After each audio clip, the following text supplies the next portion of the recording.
Hello everyone, welcome to Exostra. We're starting a series of weekly current affairs जो आपके हर शनिवार और रविवार को आएगा, जो आपका आने वाले एग्जाम्स लाइक यूपीएससी इंजीनियरिंग वगैरह में हेल्प कर सके. So me myself Prabal Das will be featuring the video. So let's start the video. So हर एक वीडियो के पहले I'll be giving a quote ताकि आपको ये बूस्ट कर सके. ठीक है, तो आज का कोट है the best view comes after hardest climbs. इसका यही मतलब बनता है कि आप लोग काम करते रहिए. ठीक है, failures will be there but results आपके फेवर में रहेगा इन द फ्यूचर. तो ये हमारा टॉपिक्स है जो हम लोग आज करने वाले हैं. So let's start today's video. तो फर्स्ट टॉपिक है Shankar Prasad case and the first amendment act. तो इस एक्ट जो एक्ट है ना, ये जुड़ा हुआ है आपका एक सिस्टम से जो लाया था लॉर्ड कॉर्नवालिस ने ड्यूरिंग ब्रिटिश रूल. ठीक है, उसका नाम है जमींदारी सिस्टम. जमींदारी सिस्टम. ठीक है, it was brought way back in the year 1793. ठीक है, बाय लॉर्ड कॉर्नवालिस. अब ये सिस्टम में ये था कि जमींदार्स को एक एरिया ऑफ लैंड दिया गया था बाय द ब्रिटिशर्स, जहां पे they had to take taxes from the peasants, और उस टैक्स का एक portion they had to give to the Britishers, and कुछ वो रख सके. ठीक है, like 10 parts were given to the Britishers and एक भाग जो है were kept by the zamindars. ठीक है, तो इससे पास में पता ही होगा डिफरेंट फेमाइन्स आए, बेंगल फेमाइन्स आए, है ना, बिकॉज पीजेंट्स के ऊपर प्रेशर बढ़ता गया, जिससे उनके पास पॉवर्टी के अलावा कुछ नहीं था. ठीक है, and they had to struggle very much. उससे फेमाइन आया बहुत सा. तो आते हैं प्रेजेंट टाइम में कि ये जो सिस्टम है ये जुड़ा हुआ कैसे है कि इसके इससे. तो इसमें ये है कि आफ्टर इंडिपेंडेंस हुआ ये था कि गवर्नमेंट के पास लैंड नहीं था.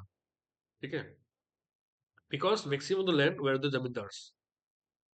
तो हुआ क्या, गवर्नमेंट नीडेड लैंड ताकि they can develop different different activities, है ना.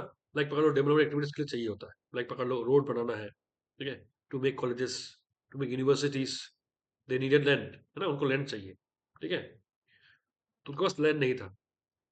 तो उन्होंने क्या किया, उन्होंने फर्स्ट अमेंडमेंट एक्ट लाया. और इस एक्ट में क्या किया गया, इस एक्ट में ये लाया गया कि लैंड रिफॉर्म किए गए, लैंड रिफॉर्म किए गए. और इस लैंड रिफॉर्म में ये था कि जमींदार का जो लैंड है वह लिमिटेड है ना, कि मतलब जमींदार को एक एरिया ऑफ लैंड दिया गया and rest land were taken by the government to undergo development activities. ठीक है, तो ये फर्स्ट अमेंडमेंट एक्ट लाया गया was in the year 1951. 1951 में ये एक्ट लाया गया था.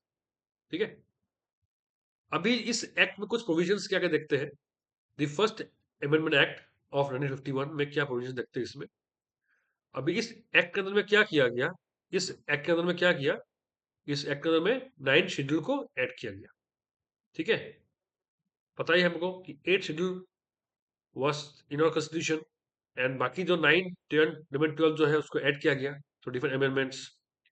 तो फर्स्ट अमेंडमेंट एक्ट से ये शेड्यूल को ऐड किया गया.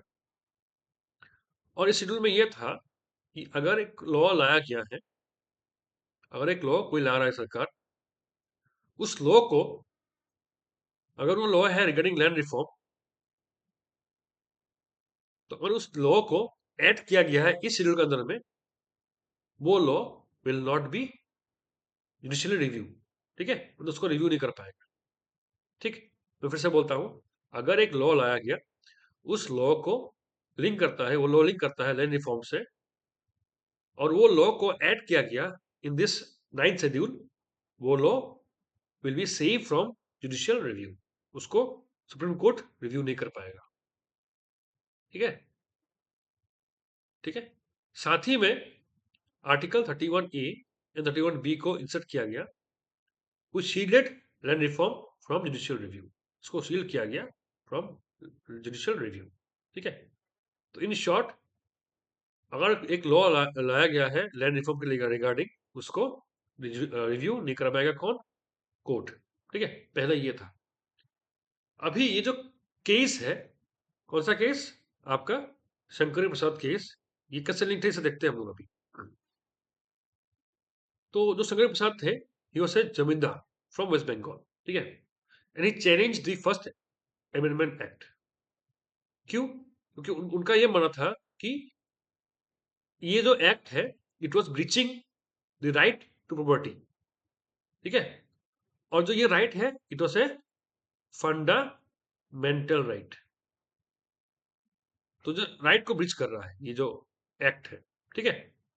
और आर्टिकल 13(2) में ये बोला गया है कि अगर एक लॉ आपके राइट को ब्रीच कर रहा है, तो that law will be null and void. उनका ये मेन बेसिस था.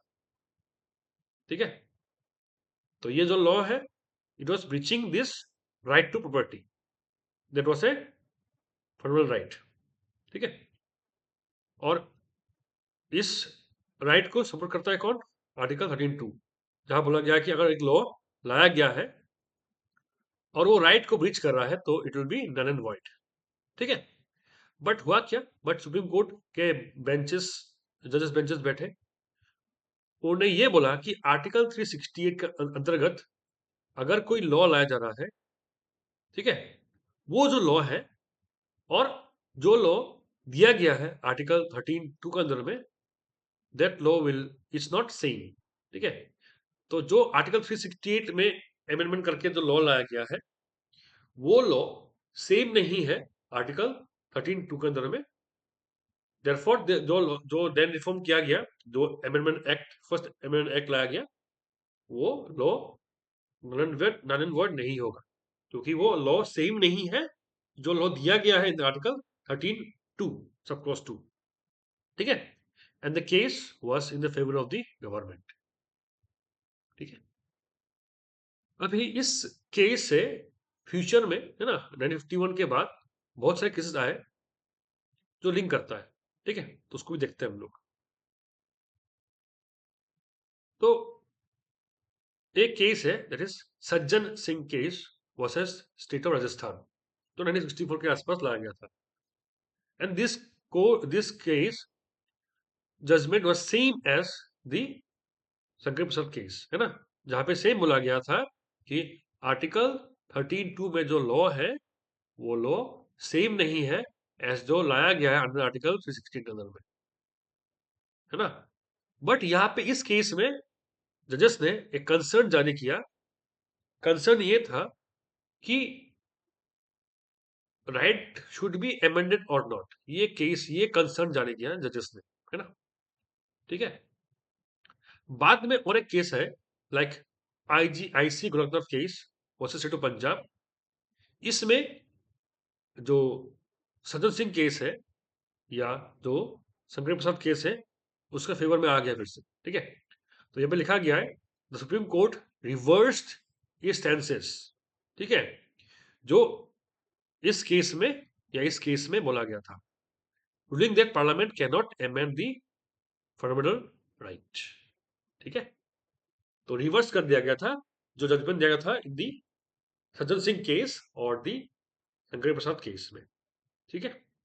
एंड बाद में जाके in the landmark judgement of the Kesavananda Bharati case, उसमें यह बोला गया है कि जो भी बेसिक स्ट्रक्चर है, उसको आप चेंज नहीं कर पाएंगे संविधान का.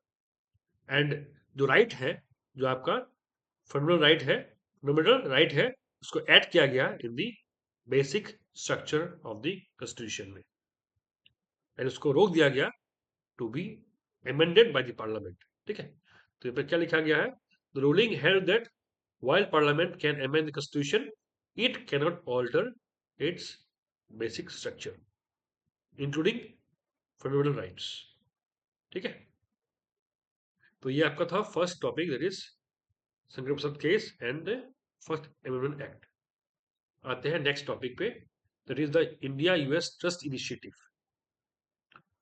अभी जो ये इनिशिएटिव है, it is to strengthen supply chain for critical minerals, pharmaceuticals and the advance materials. ठीक है, क्योंकि आजकल का जमाना क्या क्या है, यूनिट चिप्स है ना, यूनिट चिप्स, एआई का जमाना है। ठीक है, तो उसके लिए सब मिनरल्स चाहिए होता है।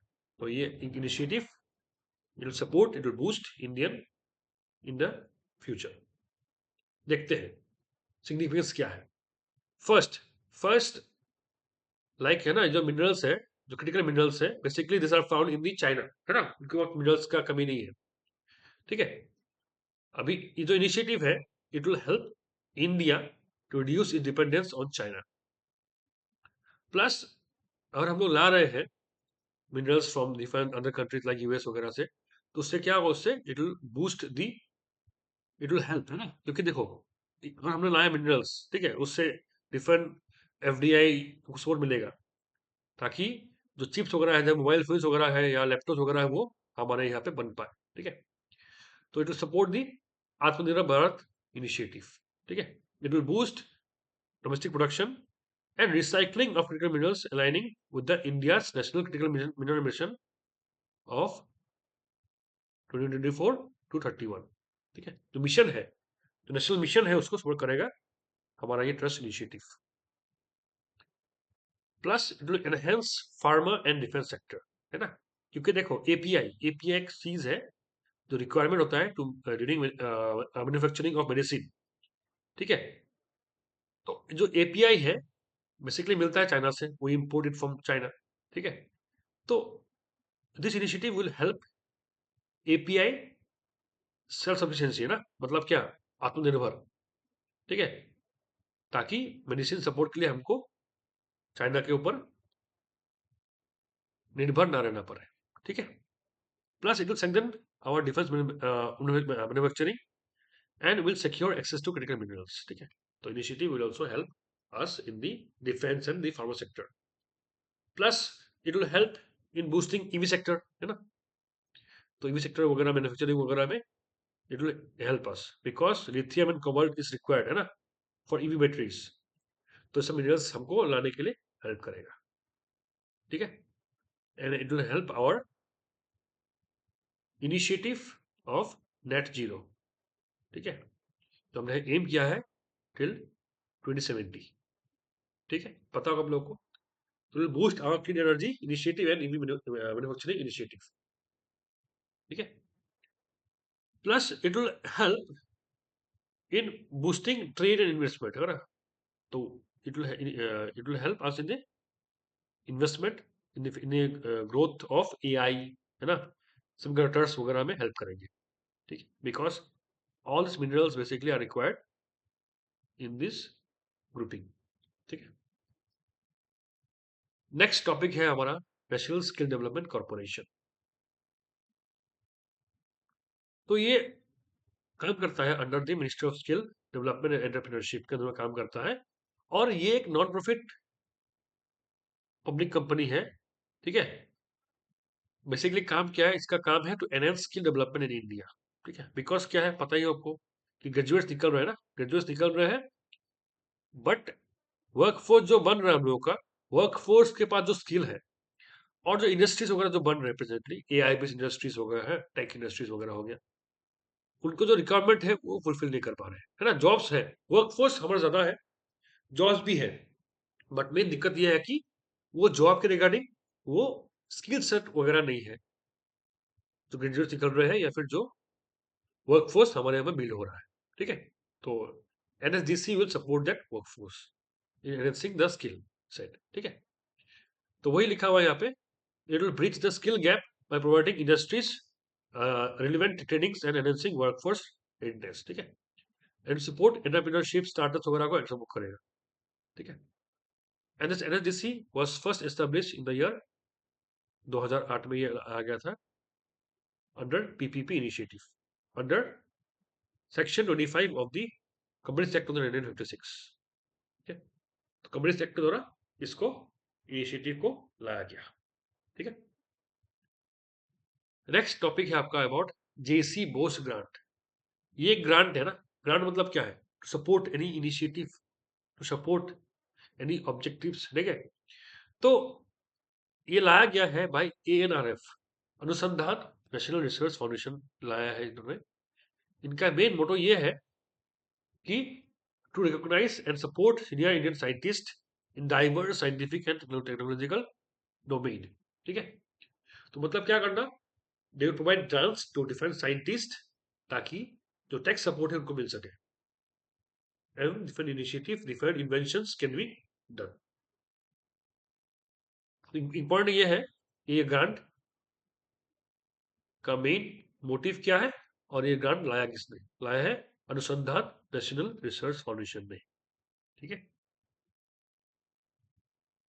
आगे बढ़ते हैं। नेक्स्ट टॉपिक है about hangul deer. Hangul deer news ये है कि सीएसआर साइंटिस्ट ने ये बोला है कि, है ना, ह्यूमन डिस्टर्बेंस के कारण जो प्रोसेस है मेटिंग का, बर्थिंग का, वो हैम्पर हो रहा है हंगुल डियर्स का, ठीक है। तो ये तो बेसिकली न्यूज़ हो गया, ये इम्पोर्टेंट नहीं है। इम्पोर्टेंट ये है कि इनका फीचर्स क्या है, ये कहाँ से है, ठीक है। तो ये बेसिकली क्या, एक सब स्पीसीज है of central Asian red deer, और एंडेमिक है to Kashmir and northern Himachal Pradesh, वहाँ के वो एंडेमिक है। और इम्पोर्टेंट ये है कि ये स्टेट एनिमल है ऑफ जम्मू एंड कश्मीर, ठीक है। और ये किस फैमिली से है, ये आपका रेड डियर फैमिली है। तो only surviving Asiatic subspecies of the red deer family. कुछ फीचर्स इनके हैं, फीचर्स, क्योंकि एपीएससी यूपीएससी वगैरह एग्जाम में क्या होता है, फीचर्स पूछ देते हैं कभी कभी, ठीक है। देखा होगा आपने, डिफरेंट एनिमल्स का फीचर्स पूछ देते हैं, ठीक है। देखते हैं क्या है। बेसिकली उनका जो है ना एंट्रस, मतलब जो है ना सींग, हॉर्न जो है वो ब्रांचिंग है। ब्रांचिंग मतलब क्या है, अगर ये हॉर्न है तो उसमें 11 से 16 पॉइंट्स है, ठीक है। तो क्या लिखा हुआ है, मेल्स पोसेसेस इंप्रेसिव मल्टी टाइड antlers with 11 to 16 points, and mating and birthing pattern क्या है उनका, कि अक्टूबर टू दिसंबर मंथ है for mating, and birthing month है अप्रैल टू मई। मतलब उनका जो है ना गेस्टेशन पीरियड, है ना, मतलब टाइम फॉर बर्थिंग, है ना, मेटिंग के बाद दो बच्चा, फर्टिलाइजेशन के बाद जो है ना पैदा होता है, उसका टाइमिंग कितना है, timing it's about 4 to 5 months, ठीक है। तो जो गेस्टेशन पीरियड है वो है 4 to 5 months, and they are basically herbivores, they are basically herbivores. अभी वो कहाँ पे बेसिकली मिलता है हमको, इन कश्मीर, है ना, इन दी दाचिगम नेशनल पार्क, हमको वहां मिलता है, ठीक है। And they basically critically endangered, critically endangered, ठीक है। तो ये आपका इंपॉर्टेंट पॉइंट है। नेक्स्ट टॉपिक है आपका इंडिया EFTA डेस्क। EFTA मतलब यूरोपियन ट्रेड एसोसिएशन, मतलब यूरोप में कुछ कंट्रीज ने अपना एसोसिएशन बनाया है, वो ग्रुपिंग है, लाइक यूरोपियन यूनियन, ठीक है। उसमें कौन कौन है, EFTA is an inter governmental grouping, इसमें आइसलैंड है, लिechtenstein है, नॉर्वे है, स्विट्जरलैंड है, ठीक है। और जो ये EFTA ग्रुपिंग है was created under the Stockholm convention, ठीक है। एंड EFTA जो है ये आपका फिफ्थ लार्जेस्ट ट्रेडिंग पार्टनर है after European union, UK, US, China, ठीक है। अभी इसका मेन हो क्या रहा है, ठीक है, अभी मेन न्यूज क्या है। तो Indian EFTA launch the India EFTA डेक्स to strengthen economic ties and facilitate investment under the trade and economic partnership agreement, TEPA, TEPA, ठीक है। तो टेपा के अंदर में क्या करेंगे, तो they will strengthen their economic ties and investment, ठीक है। तो है क्या, देखते हैं। तो इससे क्या होगा, देखो बेसिकली क्या EFTA एंड अगर ये जो डेस्क है, इससे क्या होगा, ट्रेड, है ना, ट्रेड वगैरह, इन्वेस्टमेंट वगैरह, ठीक है, उसके लिए ये सब बनाया गया। तो उससे फायदा क्या होगा, ऑब्जेक्टिव क्या है, ऑब्जेक्टिव क्या है इंडिया का, ऑब्जेक्टिव ये है कि 15 ईयर्स के अंदर में $100 बिलियन FDI हम लोग ला पाए इंडिया में, और उस FDI would help to generate over 1 million direct jobs in India, ठीक है। ताकि इन्वेस्टमेंट आएगा बाहर से, है ना, इकोनोमिटाइज होगा, तो उससे क्या होगा, उससे जॉब्स क्रिएट होंगे, ठीक है, उससे सबको फायदा होगा, and workforce will be used, ठीक है। नेक्स्ट आईपीआर वगैरह में हेल्प करेगा, है ना, आत्मनिर्भर भारत वगैरह में it will help, will support, ठीक है। तो ये हमारा फर्स्ट वीडियो है। हम लोग मिलेंगे नेक्स्ट क्लास में, जहाँ पे will be taking few more topics जो आपको हेल्प हो सके। ये हमारा इंस्टाग्राम पेज है, तो हम लोग मिलते हैं नेक्स्ट क्लास में। Thank you.